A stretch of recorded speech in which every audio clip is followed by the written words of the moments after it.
guys, welcome to the channel. My name is Tara Dime and I am stuck in the house being very bored with the rest of you. This video is going to be a little bit different than normal, but I really think that you're going to enjoy it. The video that you're about to watch is a video that I actually recorded for a course that I'm putting together to be released in May of 2020, hopefully when all of this crap is winding down. But I thought that this video would actually serve more of the community if I went on ahead and put it out a little bit early, and since I'd already recorded it was kind of perfect timing. So just FYI going forward, this is the only time you're ever going to hear me talk about COVID-19. There are so many different resources out there for you. Please watch them. One of my favorites is DeFranco. If you guys are looking for just a 20-minute spot where it's actually amazingly accurate information, they do all of their research, check out the DeFranco show on YouTube. I absolutely adore him. He is one of my favorite sources of information across the board, whether it's COVID or politics or what the heck is going on with Jeffree Star. I said, no, 6 feet.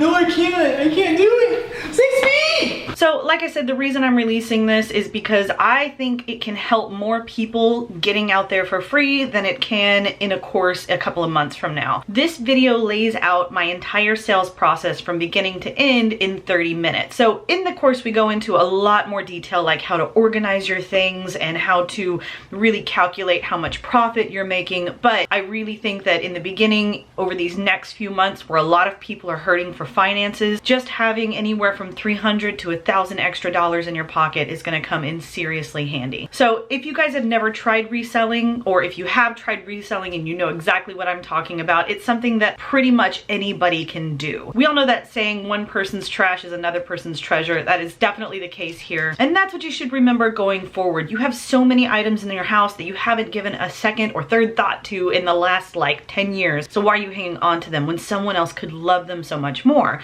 That's the whole point of this video. So in the video, you're going to hear me talk about sourcing from thrift stores and other different various areas. But what you really need to be focusing on right now, since we can't leave the house and all of the thrift stores are closed,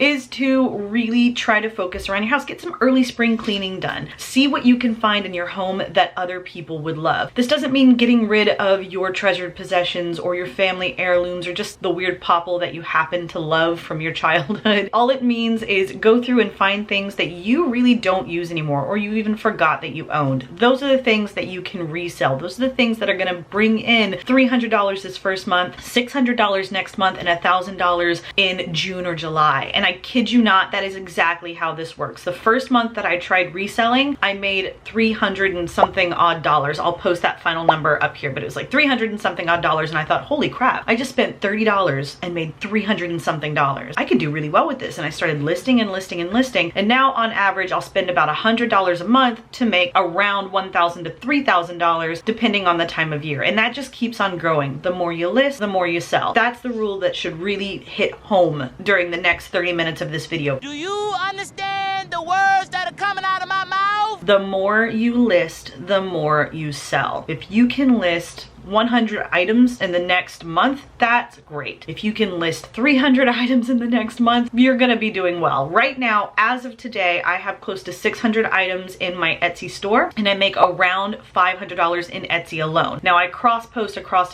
different platforms. On average, we make between $1,500 and $3,000. Now, we'll make more during the holidays. We'll make close to that $3,000 mark during Christmas and a lot of the other big, buying holidays. So we're gonna go over all of my listing techniques. You're gonna hear me talking about cross-posting, and you're gonna hear me talking about paying for the course and different modules, because again, I recorded this for a course. This was not supposed to be a standalone free item. I really hope that you can get something out of it. If you have friends or family that you know are gonna be struggling to make rent, and even just an additional $300 would help them, please send them this video. Again, it's completely free, no strings attached. You don't need to sign up or anything. You don't even need to subscribe, although if they love my content, please subscribe. And if you have questions, you can post them below. I will be more than happy to answer them as soon as I see them pop up, which is usually the same day. I answered this question a little bit ago, but what happens if you don't think you have enough items to sell? First off, like I said, go through drawers. It doesn't have to be vintage. When you hear me talk about vintage, substitute that with clothing, substitute that with shoes or purses or, whatever it is. Find items in your house that you're not using. I guarantee you, as first world countries, we tend to have way too much stuff anyways. So if you don't have an emotional attachment, Marie Kondo it and sell it for money. If you you are just an insane minimalist and you don't have a lot of stuff, good on you.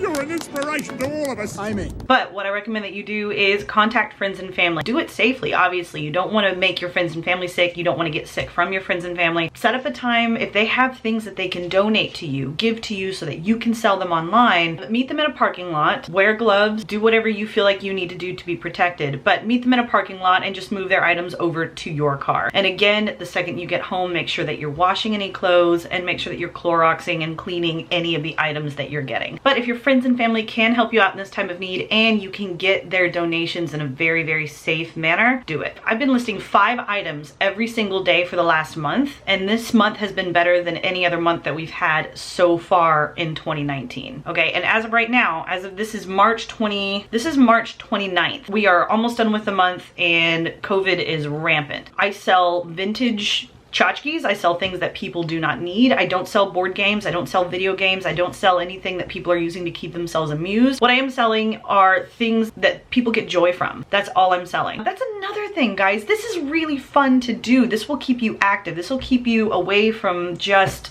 you know, couch surfing and, you know, wallowing in your misery thinking that you can't do anything. We are all struggling. Josh and I are struggling as much as you guys are. We did have to talk to our landlord this month because we're not going to be able to make our full rent. So we're making a lot of money doing this, but it's certainly not enough to make rent and pay our bills and pay insurance and get gas if we need it. Not that we're going anywhere. Point is, everyone is struggling. So make sure you're being proactive about your finances. Make sure you are trying to go down every single avenue that you possibly can to bring in that money. And hopefully this avenue is going to work for you. And maybe it's something that you're going to be able to stick with for a long time. If you're interested in signing up for the course, the link is below. Like I said, it's not going to be released until May, but you can go ahead and get on the list. I send pretty much nothing at this point. Email is not my primary way of selling or making money. So the only time you're ever really going to get an email from me is for updates on the course and when the course launches and information and all that stuff. Yeah, if you guys have any questions about anything we go over in this video, post it below. I'd be more than happy to answer all of your questions. This is a rather long video because, like I said, it's pretty much an entire course condensed. But again, no holds barred questions. Ask anything. I would be more than happy to tell you. You're not going to get the response of, well, it's in the course, you're going to have to buy it. It's all free information. I just couldn't pack it all into one video. So if you have any questions,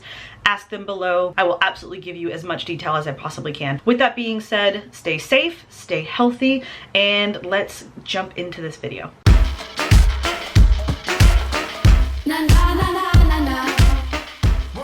Ooh.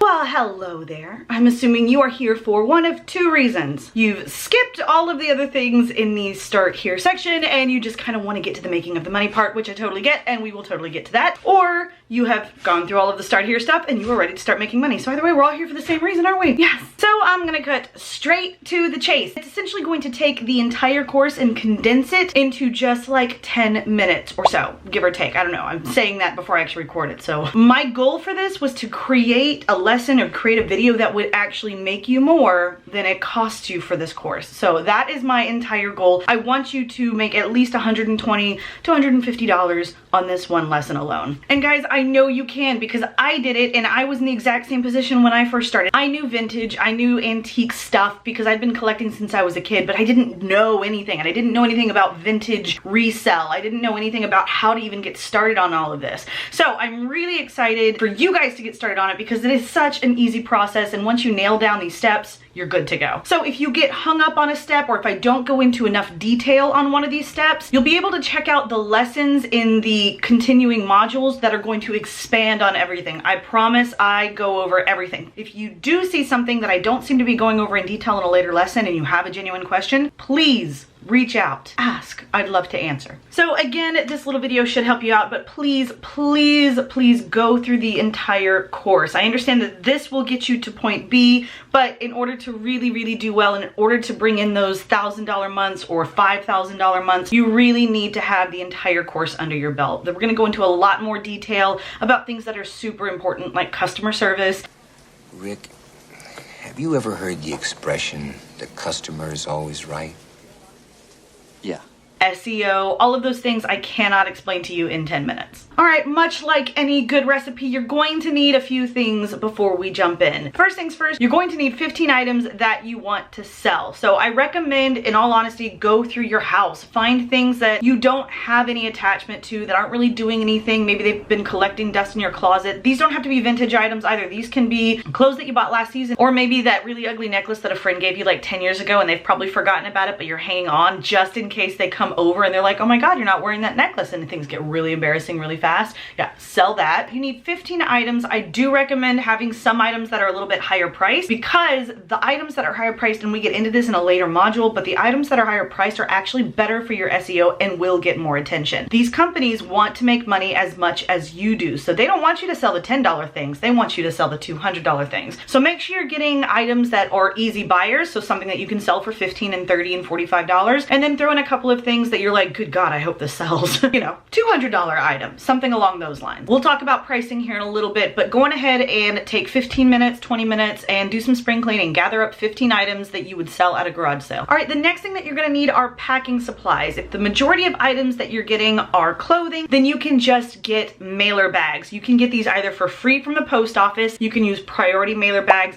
If you're not in America, I don't know what your options are. I'll see if I can do a little bit of research for you, but I am an American and that's what I know. If your item weighs under a pound, you can get mailers. You can also get small boxes at your local dollar store. I also recommend checking out Office Depot or Staples. A lot of times, believe it or not, they sell boxes and they'll sell like 5 for $4. So you actually end up getting them for like 75 cents instead of $1 at the dollar store. So I actually recommend checking out Office Depot first. If they do not have any good sales on the size boxes that you need, check out the dollar store. I can guarantee you they're gonna have really good stuff for you. All right, the next thing that you're going to need is packing tape. I recommend getting the good stuff. Yes, the dollar store has packing tape, but you will spend more time fighting with it than anything else. I swear, I bought a whole bunch of packing tape from the dollar store. I thought I was golden, and I spent more time trying to get the little flap up, and then it would rip down the middle and it would go in another, and then it would stick all over me. It was a nightmare. In my opinion, time is money when I'm trying to list and ship, and I do not have time to fight with packing tape. Next thing you're gonna need are thank you notes. You can use a simple piece of paper and a pen. I don't care. You can buy cards offline. You can get them at the dollar store. They have a ton of thank you notes. If you haven't branded yourself yet, we have a whole module on that. If you haven't branded yourself yet, that's fine. Just get something that represents who you are and you think is gonna make your customer smile. All you're doing with these thank you notes is literally writing a thank you. Also at the dollar store, you're going to wanna pick up some tissue paper. Get something fun. The whole point is when a customer opens their package, they feel like they're getting a gift. Even though they bought it for themselves, they feel like they're getting a gift. So that's how you're going to package this. This is where it might get difficult, but there's no way around it. This is where you're going to need printer and paper. If you don't have a printer and a paper, and right now you are not in a position to get a printer, I completely get that. There are two options for you. First off, check out your local thrift store. They sell printers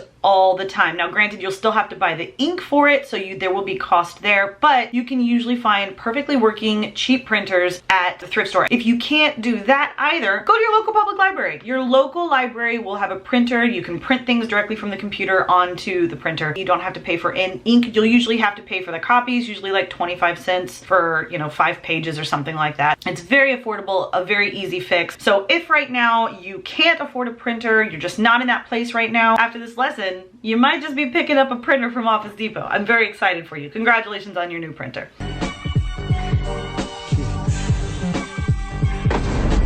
And finally, if you're selling breakable items, you're going to want to pick up bubble wrap. Again, this is a dollar store item. When you get to be selling a lot more, I will recommend that you pick up one of the big rolls of bubble wrap at Staples or Office Depot, simply because the other little rolls are perfect for wrapping about 2 items and then you run out. So just to keep you from going back and forth, I recommend the big roll. But if you are selling non-breakable items, you should be good. You should be able to get either a padded envelope or something along those lines. If you're selling things like t-shirts or purses and they are not breakable, I wouldn't worry too much about bubble wrap. The tissue paper is going to present those really, really nicely and make sure that they don't get scuffed up on the way over. And finally, I recommend getting newspapers. Instead of going out and buying paper, I'm using recycled products on my own. I'm using newspapers that have been been read and recycled. I'm using boxes that have been used to ship 3 times before. Use your packing materials that you have in the house. All right, quick disclaimer. I'm telling you right now, if you don't follow these steps, you will not make sales fast. Every one of these steps is dedicated to search engine optimization, customer service, quality of product, and these are all things that will not only boost sales, but they will also boost the amount of time it takes to sell a product. With all of that being said, let's go ahead and jump into 16 steps to making your first 15 sales in the next 30 days. All right, step 1, I've already told you, have your 15 items ready. Remember, you can go through your closets, you can go through your kitchen, you can go through your storage unit, you can go through not your husband's things. Don't sell your other half's things. Just don't do it. It's not nice. I've seen it happen. And also remember, when you're picking these items, make sure they're not large items. We're starting easy and we're starting small. One of the best sales I've ever made was a figurine about this big. I sold for $400. So the small stuff can be profitable stuff. In the bonus section of all of this, I am giving you a lesson on how to use Facebook Marketplace as well as eBay pickup, local pickup, to sell things that are really big online, like chairs and trunks and furniture. You can sell all of that online as well, but you definitely don't want to ship it. So yeah, don't skip to that yet, but there is a bonus training that you can take after this lesson is over. The next thing that we're gonna do is create an easy spreadsheet. Now, I recommend signing up for Airtable. We're gonna get very deep into Airtable in this course, so I recommend going on ahead and creating a free account. You will not regret it. Trust me, I hate spreadsheets. Literally hate them. I have a learning disability in math. Spreadsheets are the bane of my existence. I look at it and it just looks like a foreign language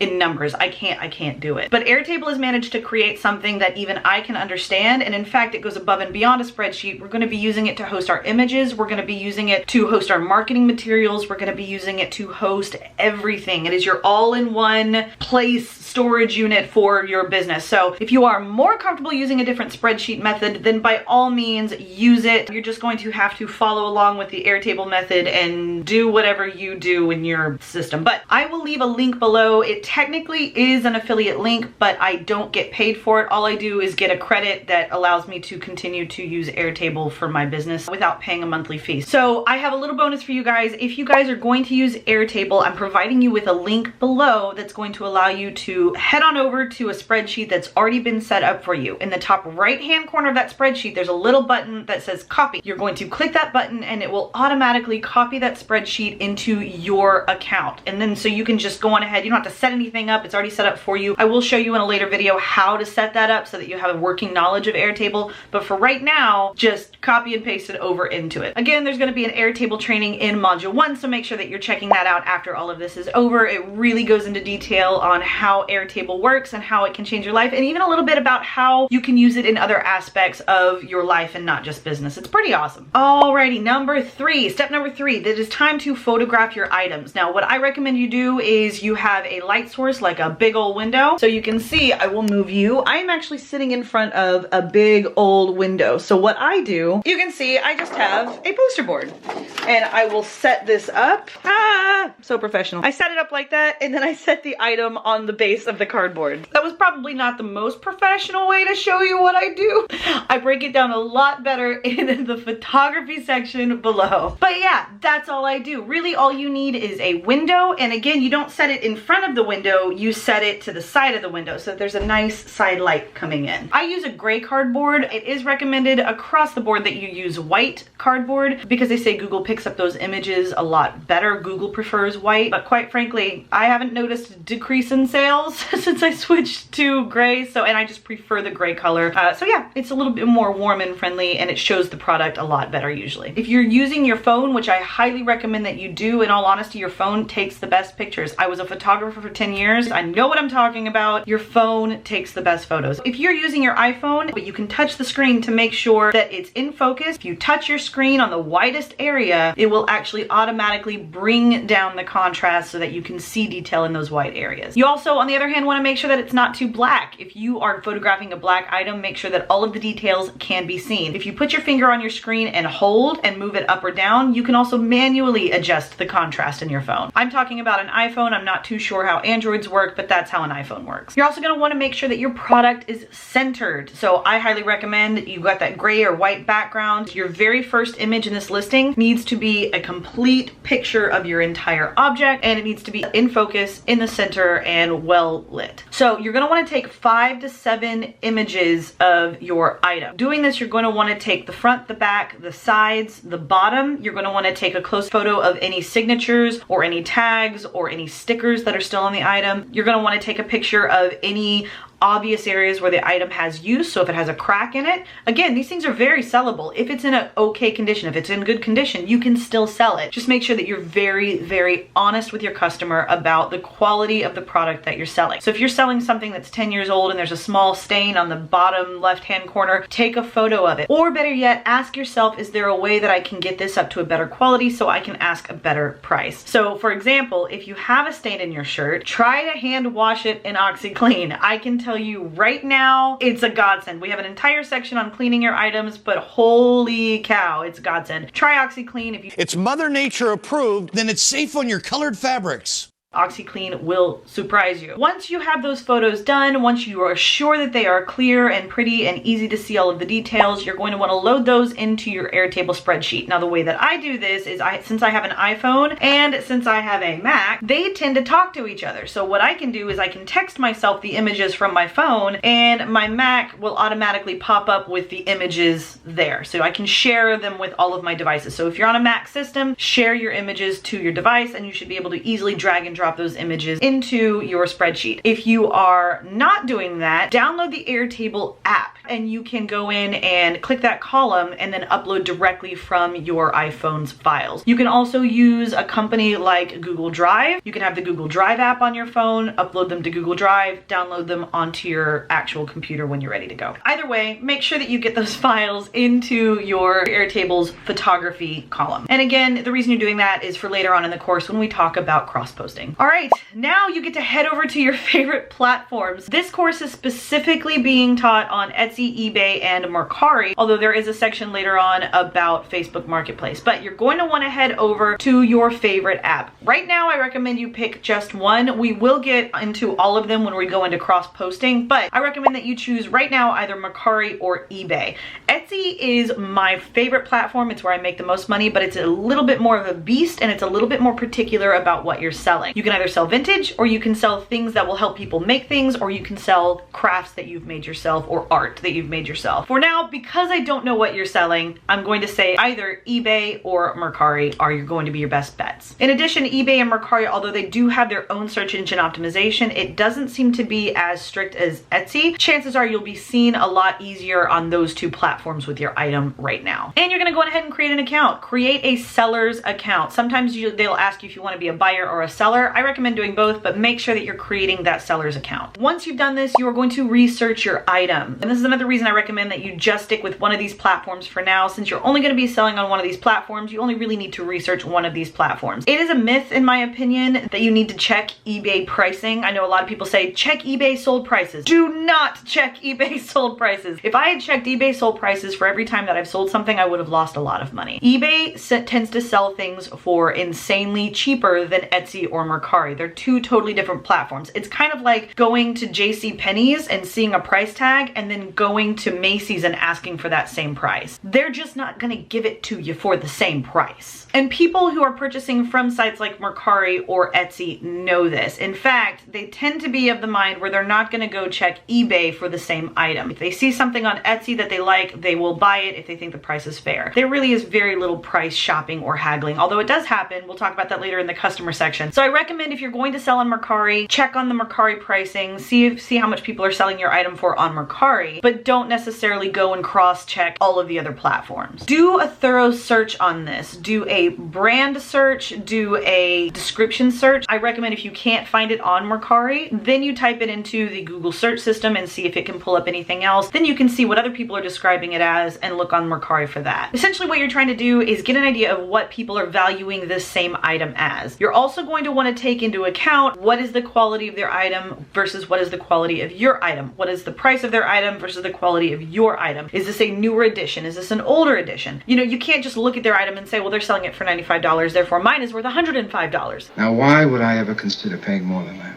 Because I intend to squeeze you. That's not how it works. If yours has stains on it, yours might be worth $60, you know? So do a really honest search and figure out what other people are selling this for and what you can sell it for. And you also want to pay attention to how clear are their pictures, what is their seller rating. So if they have 5 stars or if they've got no stars. If they've got 2.5 stars and 400 sales, then chances are they're kind of a crap seller and there's a reason they're offering this at $25, and most people are going to avoid them at that price tag. Most people will buy an item at a higher price if they believe that that seller is more trustworthy. So keep that in mind. Okay, the 7th step is going to be answer the same questions for yourself. What condition is your item in? How much do you honestly think your item is worth? And really, a lot of times what you originally paid for it, like if this is a purse that you bought a year ago for $165, that is probably not going to come into effect because the system, the economy fluctuates, it goes up and down. So I wouldn't pay too much to how much you originally paid for it, just how valuable is it to you now? And again, I reiterate, is there anything that you think that you can do to improve the condition of this and raise the price? So if they're selling something for $65 and yours is stained, so yours might be worth $40, can you get those stains out? Again, we'll go into all of that when we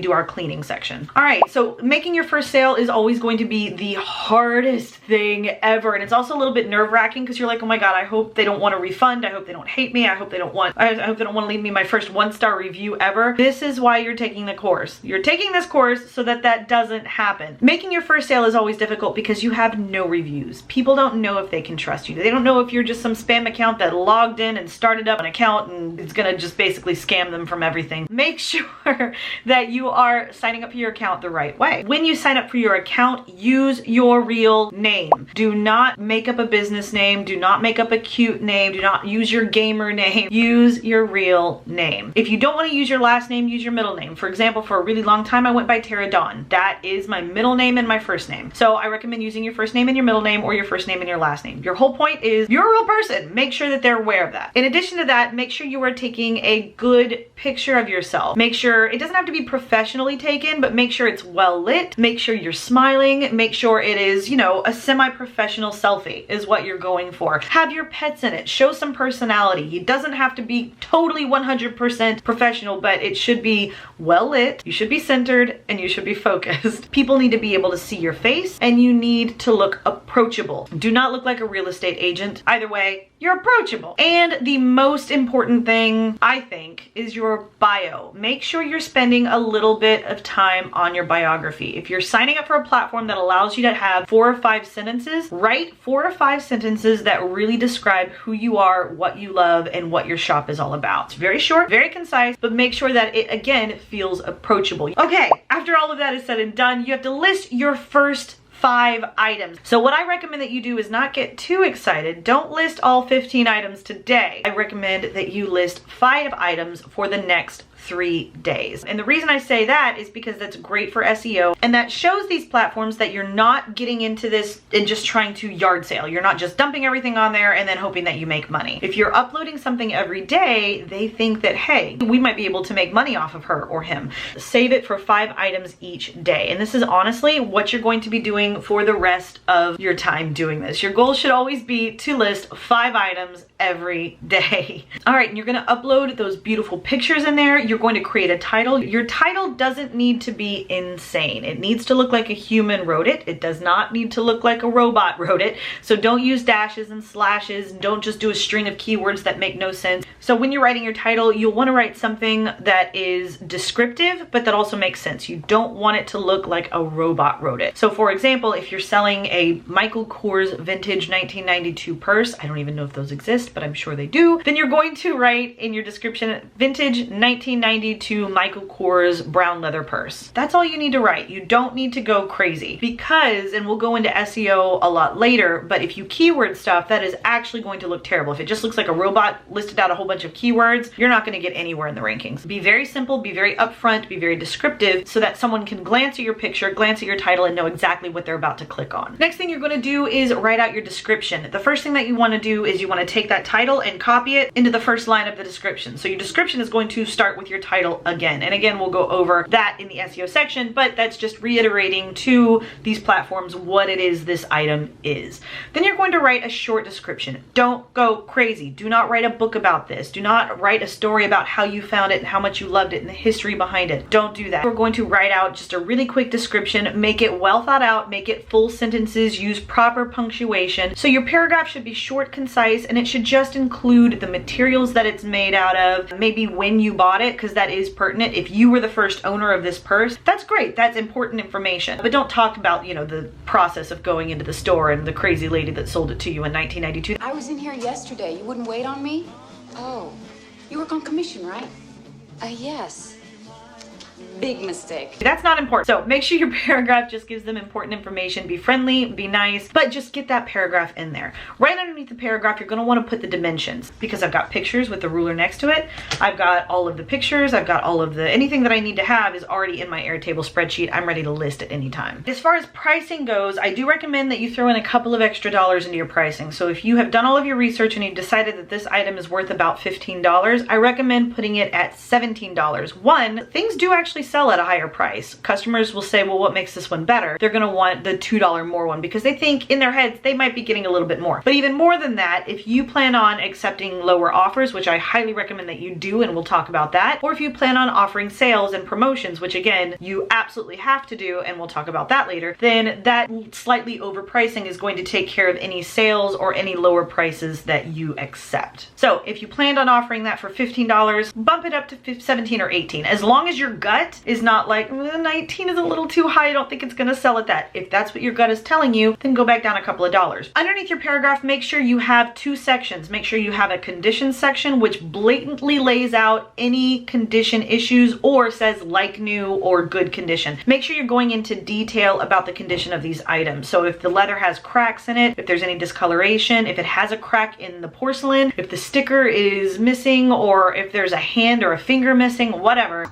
It's gone! I can't believe it! My arm is completely gone! List it in the item description. And also make sure that you are adjusting your pricing for those condition issues. I can't tell you what that pricing would be because I don't know what you're selling. That's my suggestion. Make sure you're taking those condition issues into account. As for shipping, make sure that for right now, for these first 15 items, your customer is paying for shipping. Mercari is going to be the easiest to do this because really all you have to do is let them know how much approximately it weighs and what the approximate size of your package is. In all honesty, Mercari is probably going to be one of your best bets to get some sales pretty fast. But if you're using eBay can be a little bit of a beast with shipping, but you're essentially going to do the same thing. You're going to scroll down. If your item is under £1, you're going to use regular shipping. You can use a regular padded envelope. If it's above $1, I recommend that you automatically make your customers pay for priority shipping. That means that you can put anything from £1 to £5 in these free shipping boxes from the USPS. They're $8.95 or whatever they're paying will cover it. You let eBay know approximately how much your item is costing, and then you will go on ahead and put it in the box that it fits in, and that's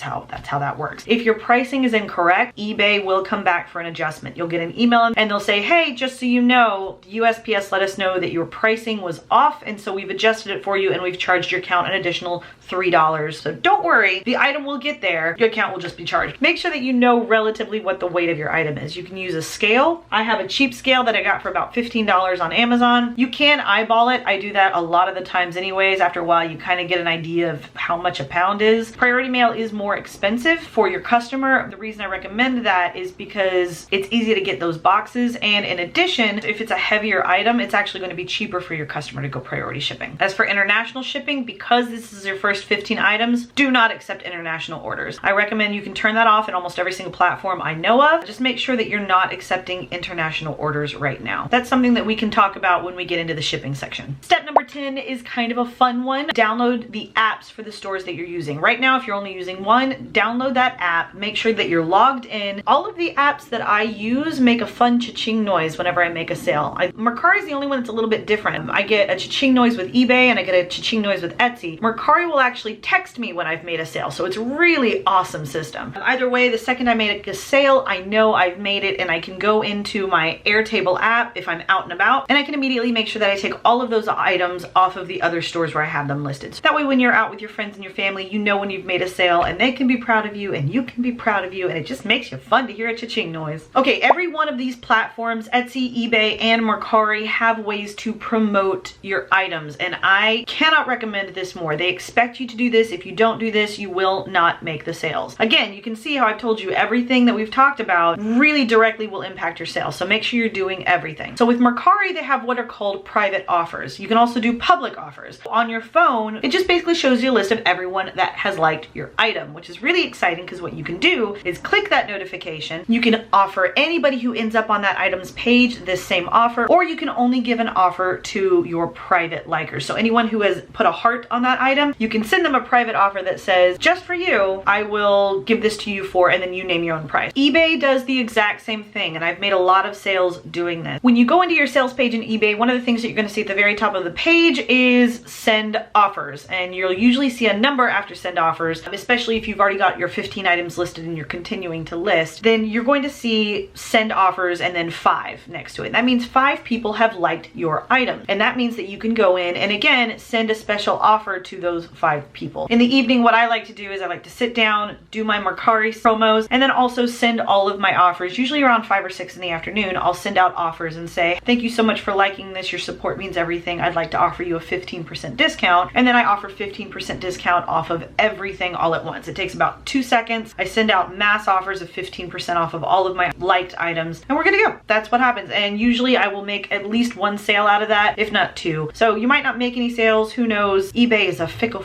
place. In addition, all of these little things that you're doing on the site is telling Etsy and eBay and Mercari that you are still invested. You haven't just thrown a bunch of things up and are walking away. They'll send you the sales as long as they see that you are there to run the lemonade stand. It's not just a set the lemonade out and walk away and hope people buy it kind of a thing. You have to be there to man the store. For Etsy, they do not have the ability to send offers. What you can do with Etsy, and I do recommend that you do, is run sales. So you can't send out individual promotions, but you can set up sales and coupons. I run a sale pretty much every single month. It works. Step number 12, if someone has a question, answer it immediately. That's the other reason you should have the apps on your phone. If someone has a question about the dimensions of an item or the quality of an item or the color of an item, make sure that you are immediately getting on and answering them as soon as you possibly can. That is something that these platforms do keep track of. In fact, Mercari has a little button on their site that says this person's a fast responder. So that does actually affect the amount of sales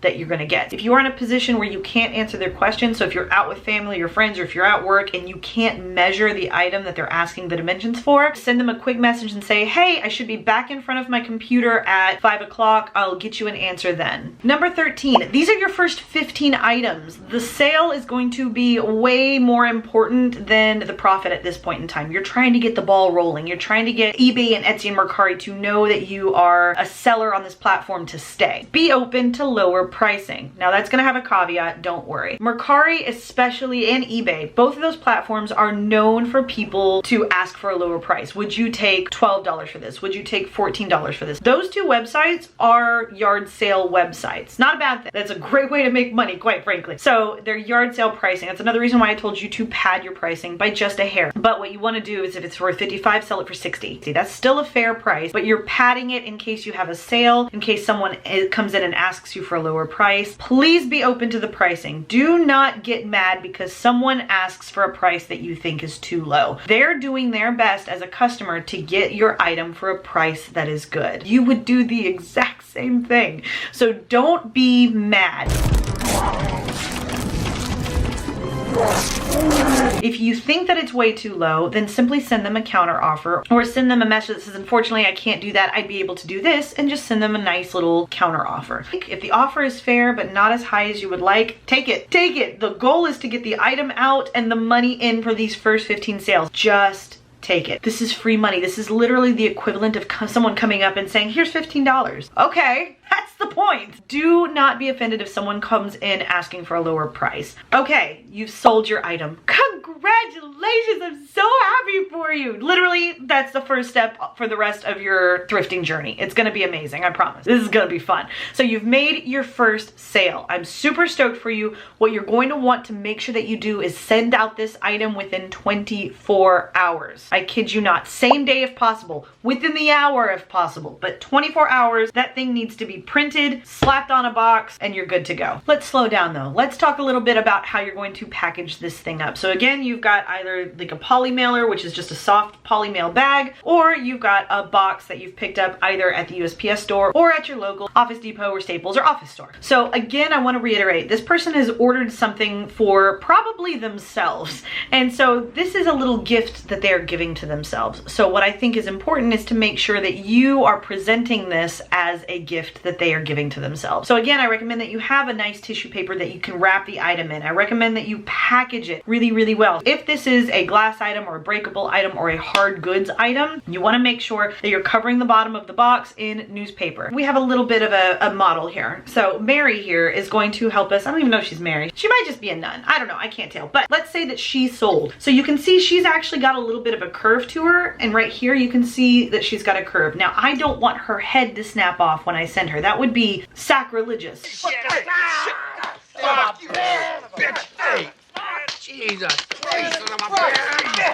What I would do if I were packing her up today is I would take newspaper and I would wrap it right around this neck area. Because that means that when I bubble wrap her, there's no gap. You know, if she gets hit right here, her head could easily fall off. Whereas if there's newspaper that kind of bridges this gap, her head is actually supported. So yeah, you want to make sure that there's newspaper there so that that gap is bridged. And then you will wrap her up in a couple of layers of bubble wrap. Since she has a hollow base, what I recommend doing is putting a little tissue paper in there, because again, that reinforces the outside. It doesn't make it quite so easy for something to break it. And then I would wrap her in tissue paper. Yeah, and then I would put her in a box that again has newspaper on the base, and then pack newspaper around each side of her and again on top. And then on top of that, I have the thank you note or business card, whatever you plan on including, as well as the packing slip. If you are going to be sending something that is fabric, then I highly recommend don't use newspaper next to the fabric. So don't wrap it in newspaper, don't set it in newspaper. One of the reasons that tissue paper comes in handy, you can wrap the item in tissue paper and then that newspaper ink won't rub up against the shirt or the purse or whatever you're selling and create a stain when they get it. Another reason tissue paper, in my opinion, should be mandatory when you're shipping is because sometimes you're shipping things that have a lot of pieces. You're shipping glassware, or you're shipping things with lids, or things that come apart in different, you know, sections. So what you want to do is wrap those in various colors of tissue paper. That way when they open the box, they can easily see all of the different items. They don't have to go hunting for something. It's pretty easy to tell the difference between hot pink and green and blue tissue paper and, you know, old newspaper. And it makes it less likely that they're going to pull out paper and throw the item across the room, quite frankly. Step number 15 is to go in and add all of your information into your spreadsheet. Now this is before you've purchased shipping. You've got your item in the box. You're about to purchase shipping. Really quickly head into your spreadsheet and go on ahead and write down the final sales price. So with Etsy and with eBay, your final sales price should include shipping. So if you sold the item for $15, your shipping will probably be $4 or $8 or whatever it is. So your final sales price is going to be like $22 and something odd cents, or $27 and something odd cents, depending on what you're selling and what your total price was. And I think I forgot to mention this when we were setting up the spreadsheet, but there is a line in there that is going to be fees. So this is where you're going to put your sales fees. The customers paid you for shipping, so now you're going to go purchase your shipping. You're going to put the fees in there, and if you'd like, you can also put the fees that the platform takes out. I actually look at that at the end of the month to keep the confusion down, and I will add those into my spreadsheet the last day of every single month. We have an entire section on month end, so we'll go over that when we get to it. Mercari, on the other hand, is a platform that will actually take care of the shipping for you every single time. So the customer pays Mercari for shipping. You tell Mercari how much the shipping should be by the weight of the package and the size of the package. Mercari will buy the shipping label for you and email you that shipping label. So for them, you will not include shipping, but in this case, you will actually deduct the cost of what Mercari takes, because they tell you point blank, the customer paid $15, we're taking $2 of this, so you can easily mark that in your spreadsheet. All right, finally, it is time to ship this thing. So you have two options here. The first option that you can do is obviously take it straight to the post office. If you're already heading out, run it to the post office, run it to your nearest drop-off location. I happen to have, but it's like a little drop ship location right here on the corner of my road,